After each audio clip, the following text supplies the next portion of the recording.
এই যে আদা রসুন দেওয়া হয়েছে, মশলাটা আমরা এই যে বাইটা দিচ্ছি পরিমাণ মতন, আপনারা যেদু লাগে আপনারা দিয়া লইবেন। এই যে সস দিলাম, পরিমাণ মতন সস আপনারা দিয়া, তারপরে নিয়ে এই যে লেবু দিয়া দিল, এই যে 2 পিস লেবু দিয়া দিল। আপনারও অনেক পছন্দ চাইলে একটা দিতে পারেন, রোস্ট। দেখছেন পেঁয়াজ ভাজা তেলটা আপনারা চেষ্টা, দেখছেন কি সুন্দর এই যে মাখা চুকা করে, মানে যে কাচ্চি বিরিয়ানিটা কয়া দিবেন।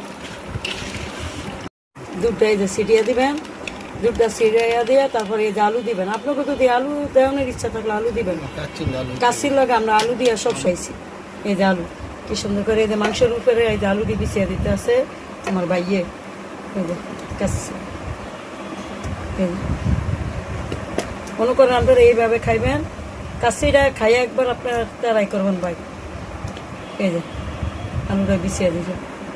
কেমন হয়েছে আমার ভিডিওটা কমেন্টে জানাইবেন।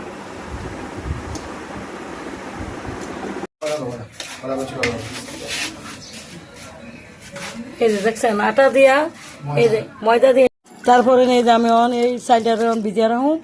এই যে 20-15 মিনিটের মতন আপনার দিয়া থিসে। এই যে বাটি মিল করে দিতে আসছে, তাতে আইতাছি মাংসটা।